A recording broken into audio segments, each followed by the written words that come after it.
여러분은 사람의 손가락과 발가락이 왜 5개씩 있는 건지 생각해 보신 적 있으신가요? 굳이 5개가 아니라 4개 혹은 6개 있었으면 어땠을까라는 생각을 해보면 지금과 큰 차이가 없을 것 같다고 느껴집니다. 그만큼 손가락 1개 정도는 없어도 생활하는데 무리가 없다는 뜻이죠.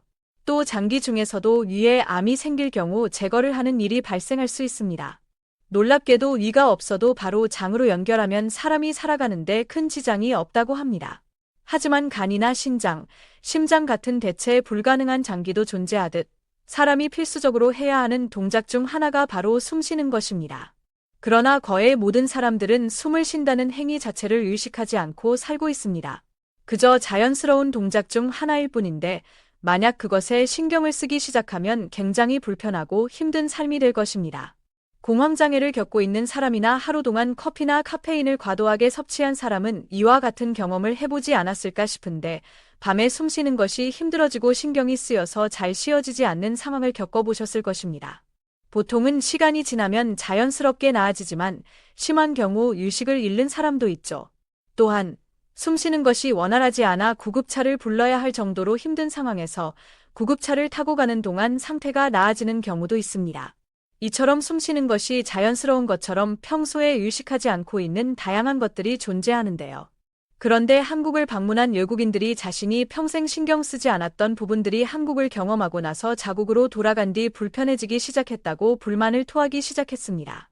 최근 글로벌 커뮤니티에는 이와 관련된 글이 올라왔고 많은 외국인의 관심을 받았습니다. 그 글의 내용을 확인해 보겠습니다. 나는 뉴욕에서 살다가 최근에 한국에 살고 있는 가족을 보러 한국에 왔어. 뉴욕은 효율적인 지하철 시스템을 자랑하는데 내가 뉴욕에서 생활하던 초기에는 도시 곳곳을 돌아다니는 것이 얼마나 감사한 일인지 알게 되었어.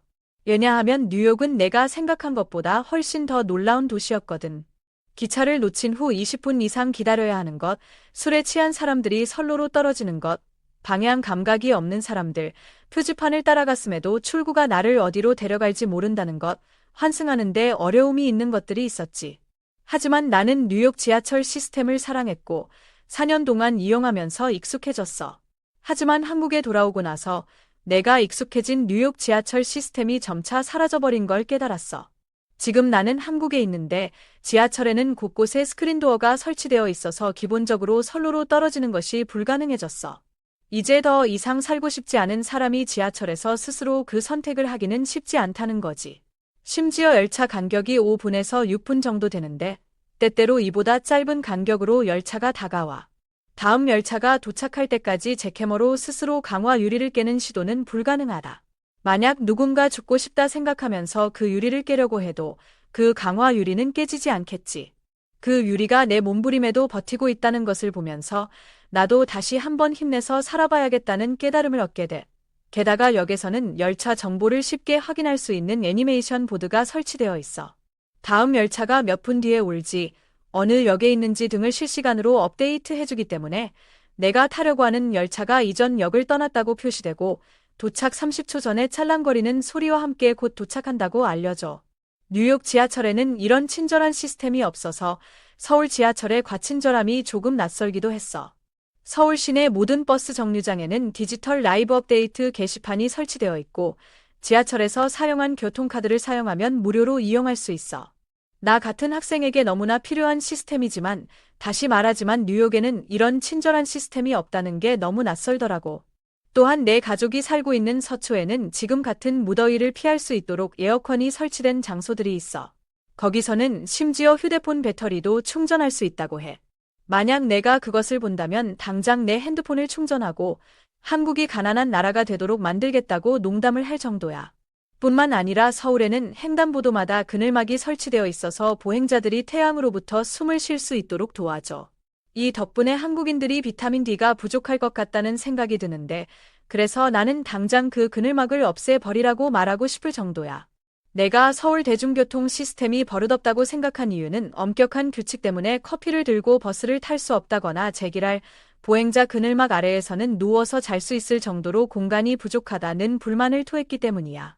내가 가장 큰 문화적 충격을 받은 부분은 내 핸드폰이 그것에 자동으로 연결되었기 때문에 짜증이 나던 거야.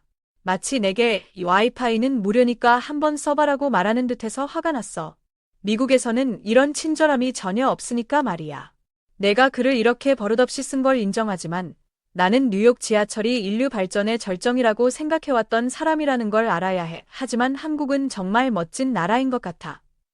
이 글은 뉴욕 지하철이 전 세계에서 최고라고 생각해왔던 사람이 한국 지하철을 경험하고 그 현실을 부정하며 귀엽게 표현한 글입니다. 최고라고 생각했던 뉴욕 지하철 시스템을 월등히 뛰어넘는 한국 지하철 시스템에 큰 충격을 받은 것으로 보입니다. 해당 글쓴이처럼 많은 외국인들이 한국에서 다양한 경험을 하고 자국과 비교하며 반어법을 사용해 불만을 표현한 경우도 있습니다.